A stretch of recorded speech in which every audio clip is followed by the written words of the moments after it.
Robbie Neal here discussing what pesticides are and the uses for pesticides.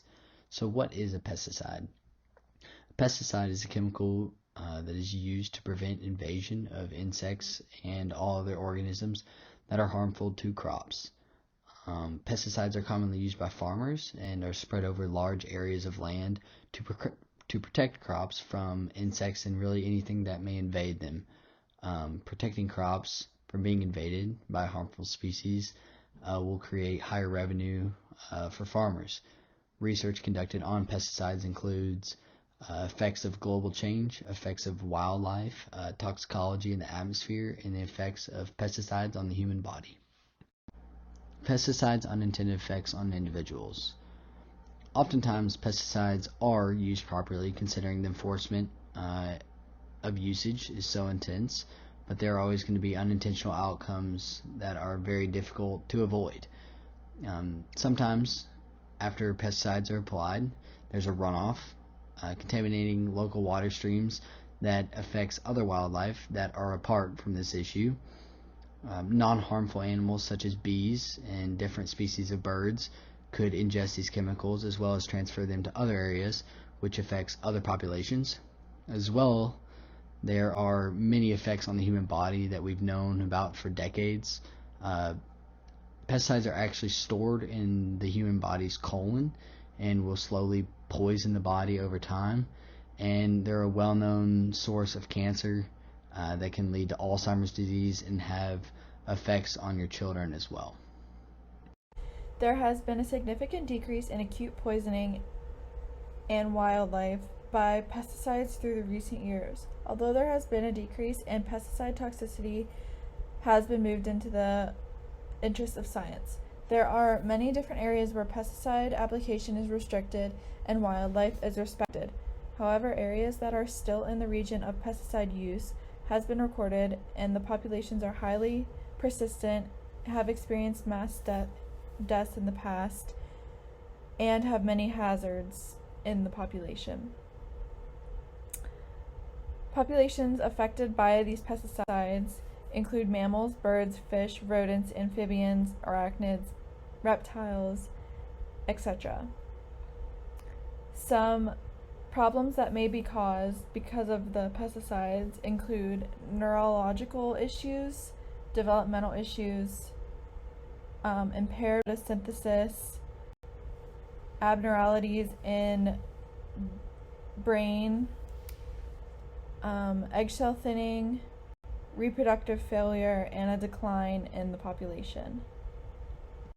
Community level effects of pesticides. A community is a group of two or more species of living organisms that all reside in and share resources in the same geographical area. There are many different effects that the use of pesticides has on communities. Pesticides completely change the sense and structure of a community, like how all the living organisms interact with each other. There could be a group of organisms that develop a disease and die off due to the addition of pesticides. This would lead to their predator having to find another food source, and it results in a chain effect of disruption to the existing food chain in the community.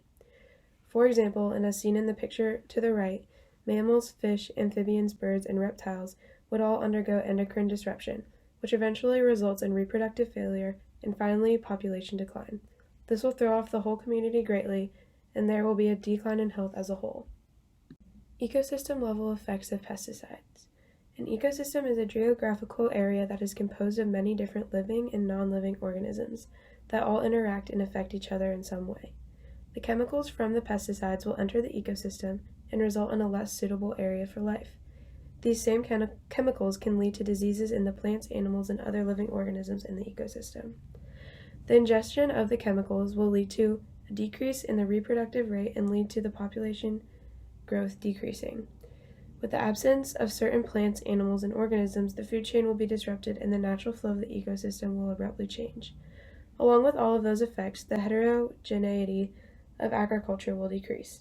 This means there will be less similar components and factors between the organisms that make up the ecosystem, and the flow of the ecosystem will disappear. As you can see in Figure 3, the web-like interactions of global change and pesticide effects all impact wildlife species. The impact of pesticides is depicted in yellow, while the effects of global climate change are depicted in green. Climate change can be described as a long-term change in weather patterns. As we can see from the previous slide, there are many factors that contribute to pesticide consequences and global change. As temperature increases from global change and precipitation pattern changes, pesticides are impacted and cause a chain of events, thus leading to the web-like structure we previously discussed. As global change is constantly occurring, it is difficult to predict just how these pesticides will adapt. Even our latest known species of pesticides interfere with wildlife in some capacity. Additionally, higher moisture content and direct exposure to sunlight are also a few other factors that contribute to the consequences of pesticides. These factors accelerate the degradation of pesticides, which allows pests to have access to crops, thus leading farmers to have to buy and use more pesticides and further contributing to the web-like chain of events. From the reading, it is understood that microevolution cannot catch up with the communities of animals and plants because of the long generation times of the species involved. After pesticide use, there is only partial restoration of community functions, even with the structural changes over time, but it's unclear to tell the extent of the resistance traits or functional resilience of the community. Independent from the evolutionary processes, there are ecological networks that often allow to restore by means of recruitment generation or immigrating individuals. With this, it has been seen that the recovery of the pesticide side effects is usually within a few weeks. Everything remains intact in the generations, and the generation times are shorter. So in conclusion, I think that microevolution can catch up with populations that are persistent and have shorter generation times, but it cannot catch up with populations that have long generation times.